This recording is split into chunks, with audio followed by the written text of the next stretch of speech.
he was persistent in making sure that I negotiated a deal with him. And because I respected him, he was my mentor, he's saying that David Pecker is his friend. Ultimately, as you'll see in Unhinged, I would go on to work for AMI in exchange for not filing a lawsuit against them. So Donald Trump directly talked to David Pecker. This is also something that's come up with Karen McDougal and Stormy Daniels. In your experience, is it Michael Cohen acting as the go-between here, or is Donald Trump picking up the phone and getting a friend of his to quash negative stories about him? Donald Trump called David Pecker and myself directly. I want to talk about Puerto Rico, because you also talk about that in your book. You said that Donald Trump used a derogatory term for Puerto Rico, and so did John Kelly, and that John Kelly was blaming Puerto Rico, saying that they are using the hurricane in order to get the government to fix the power grid. What exactly was the derogatory term? Well, first of all, I want to leave something to the imagination for people in the book, but I want to talk about, in broader terms, their lack of action in Puerto Rico.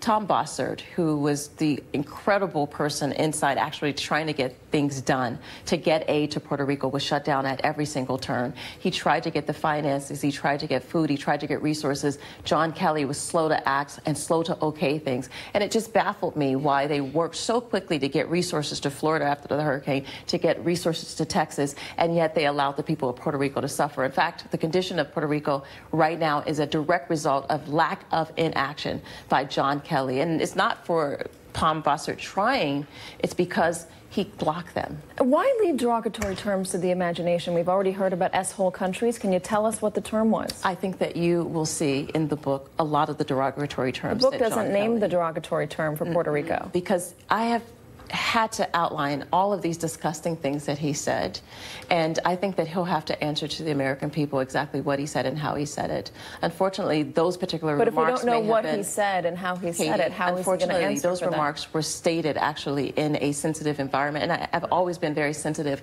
Last question. Okay. I've always We're getting a question from your handler, apparently. Yeah, that's my husband, not my Sorry, your husband. I didn't know that. Yeah, we're a little over, but when there's sensitivity, I had to not be explicit, particularly sensitivity to the classification. But yeah, he said those things. Just one last question, and then I'll let you go. And this is because this keeps coming up. There's the issue of the credibility thing, and it's just not going away. So I want to give you a chance. Oh, I think that to say to the American public why they should believe you and believe what's written in this book. Anything that you see that's in this book, particularly that's in quotes, can be corroborated. It's verified and well documented. 15 years of knowing Donald Trump and seeing his behavior. This is an insider look into Trump world.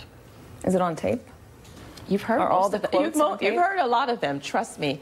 I have every single thing in this book I have verified and documented. Omarosa. And it'll be an interesting look for people. Omarosa Manigault-Newman, thank you so much for joining us. We appreciate your time. Thanks, Katie. And the book is Unhinged, an insider's account of the Trump White House.